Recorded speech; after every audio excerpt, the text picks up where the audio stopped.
মই চিত্ৰায়ন সংগীত বিদ্যালয়ৰ পৰা আটাইলৈকে নমস্কাৰ জনাইছোঁ।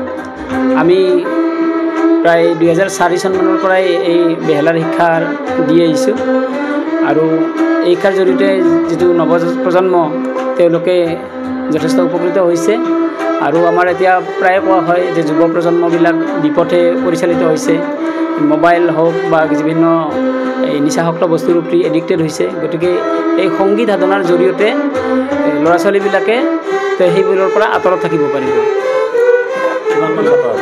আমাৰ এতিয়া বৰ্তমান 15জন ছাত্ৰ ছাত্ৰী এতিয়া শিক্ষা গ্ৰহণ কৰি আছে বিভিন্ন ক্লাছৰ।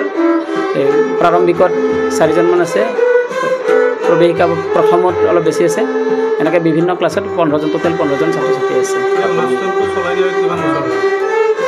2004 চনৰ পৰাই এটা দুটাকৈ এনেকৈ শিকাই আছোঁ। মই 2004 বিশালত কমপ্লিট হৈছে, এটা দুটাকৈ শিকাই আছোঁ। পিছত এতিয়া লাহে লাহে জনপ্ৰিয় হৈ আহিছে, ছাত্ৰ ছাত্ৰীসকলে বেহেলাৰ প্ৰতি আকৃষ্ট হৈছে। এতিয়া ভালেকেইজন হৈছে চৰকাৰী চাকৰি হিচাপে আপুনি কিদৰে সময় উলিয়াই আছে? আচলতে সময় বুলি এনেকৈ নাই, আচলতে ইচ্ছা কৰিলে কৰিব পাৰি। মই চাকৰি কৰোঁ যদি বাকী 6 দিনত বিদ্যালয়ত সময় দিওঁ আৰু বাকী ৰবিবাৰটো মই সংগীতৰ কাৰণে ৰাখিছোঁ। আৰু বাকী আজৰি সময় পালে মই সংগীতৰ লগত জড়িত হওঁ।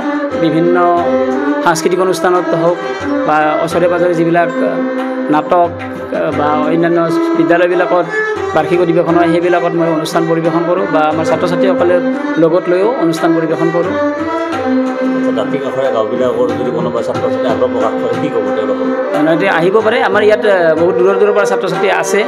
এতিয়া আমাৰ পিপলিবাৰীৰ পৰা আছে, এইভাগে বনিয়াগুচিৰ পৰা আছে। ইয়াৰ ওচৰে যিখিনি আমাৰ সৰুক্ষেত্ৰী অঞ্চল বা ধৰ্মপুৰ অঞ্চল, এই অঞ্চলৰ ছাত্ৰ ছাত্ৰীসকলে ইয়াত বেহেলা শিকি আছে।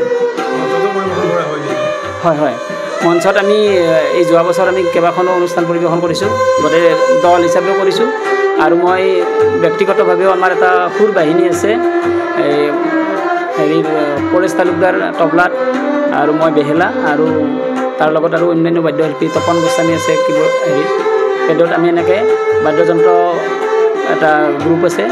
আমি দূৰদৰ্শন নাইবা অন্যান্য চেনেলবিলাকত এনেকৈ অনুষ্ঠান পৰিৱেশন কৰিছোঁ। গুৰু হিচাপত কাক পাইছিল?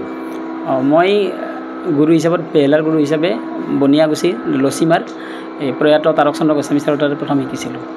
তাৰপিছত যে মই মেট্ৰিক পাছ কৰাৰ পিছত পাঠশালালৈ গ'লোঁ। বাকী মোৰ ইয়াত অসম্পূৰ্ণ হৈ আছিল, সেই অসম্পূৰ্ণ শিক্ষাখিনি মই পাঠশালাৰ দীপক বৰুৱা ছাৰৰ তাতে শিকি সম্পূৰ্ণ কৰিছোঁ। দীপক বৰুৱা ছাৰ এই সপ্তশ্ৰুতিমালা সংগীত বিদ্যালয় এখন আছে, তেখেতে তাতে কাম কৰে আৰু তেখেতে বিভিন্ন থিয়েটাৰত তেখেতে সংগীত পৰিচালনা কৰে। তেখেতক গুৰু হিচাপে পাই মই নিজকে ধন্য মানিছোঁ।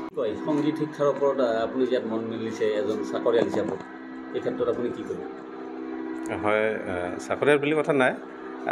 মই ভাবোঁ আৰু মানে শিক্ষাৰ কোনো বয়স নাথাকে। যদিও মোৰ বয়স হ'ল এতিয়া, মানে ছাত্ৰ হিচাপে থাকিব নালাগে যদিও বয়স নাথাকে শিক্ষাৰ। সেই ক্ষেত্ৰত এতিয়া মই মানে সৰুতে ভাবিছিলোঁ, কিন্তু বিভিন্ন অসুবিধাৰ বাবে হোৱা নাই। সেইটো সপোন হৈয়ে থাকিল।